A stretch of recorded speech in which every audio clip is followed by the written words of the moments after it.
Za ovaj recept nam je potrebna jedna srednja batranat bundeva ili tikva. Nju ću da prvo ovako očistim i ogulim.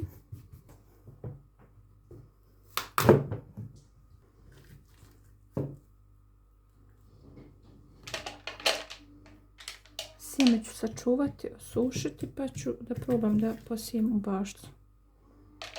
Ako Bog da na proljeće. Da sam ogulila i očistila bundev, isjeću i sad ovako na listiće. I dodat ću ovako jednu čašu vode. Poklopit ću i staviti da se bundeva skuha. I evo, bundeva mi se skuhala. Stavila sam je u cjedlo da se višak vode ocijedi. Sada nam je potrebno 100 g maslaca sobne temperature i 100 g šećera. Smeđeg šećera ja koristim, a vi ne morate, može i obični šećer. I to ćemo sada da umutimo pjenasto. Dodat ću i jedan vanilin šećer, to sam zaboravila.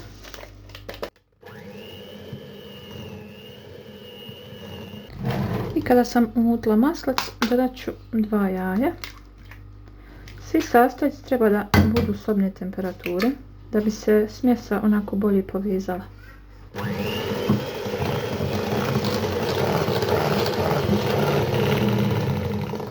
I eto ga. Bundeva mi je se fino ocijedila, sada ću je jednostavno izgnječiti.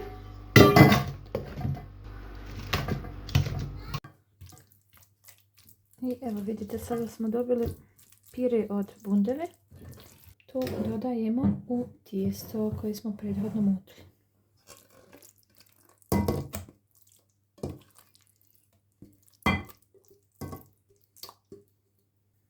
Dodajem još 100 g mljevenih oraha, koricu limuna. Uvijek gledajte da je bio limun kada koristite kor od limuna. Malo soka od limuna, od pola limuna. Ovako ću samo malo rukama da pritisnem. Sad ćemo još jednom da sve sjedinimo.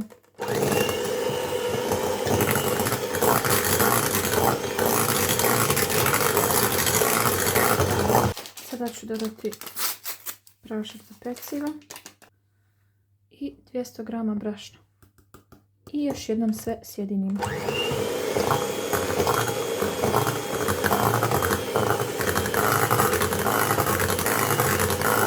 To bi bilo to što se tiče tijesta. U tepsiju sam stavila papir za pečenje. Ovo je tepsija 22 x 22.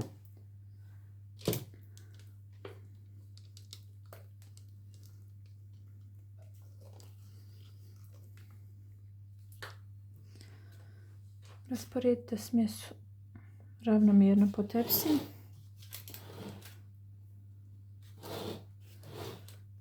I kolač pečemo na 180 stepeni 45 minuta, otprilike, znači zavisi sve do vaše šporeti. I uvijek je najbolje na kraju da provjerite sa čačkalicom. Evo ga, ide na pečenje.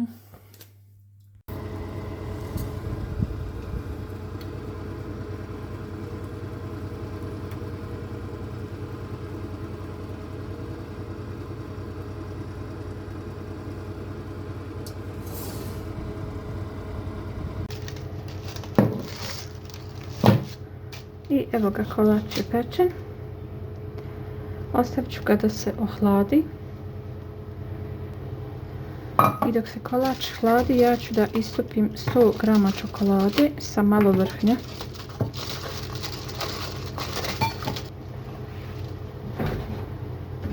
Stavljam da se ovo istopi.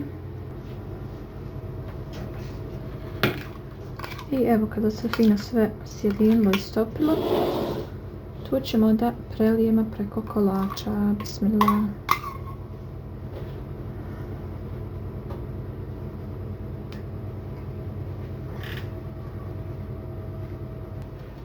I još ću preko posuti sa malo mljevenih oraha. Evo, ostavit ću još malo da se ovo sve ohladi i idemo da jedemo. I evo, kolač se malo prohladi. Sklonit ću ove Sad ćemo ga izrezati.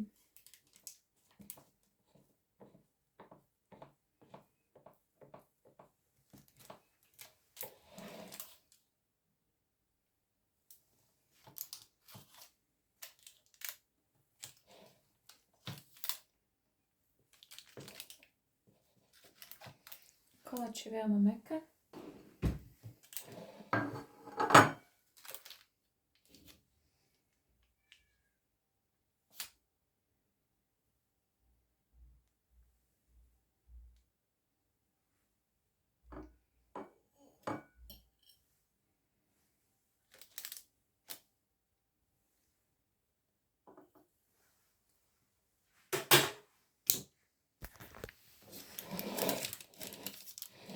Evo da vidite kako izgleda unutra. Dakle, veoma je sočan i prelijepo miriše.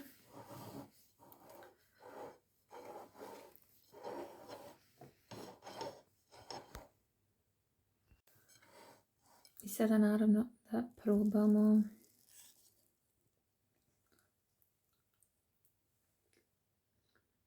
Tako je ukusan i sočan i topi se u ustima stvarno.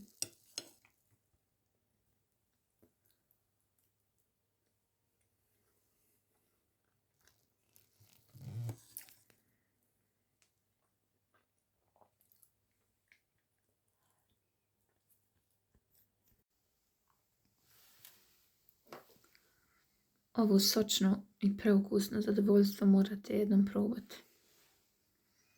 Ja sam se oduševila. Kolač je preukusan stvarno.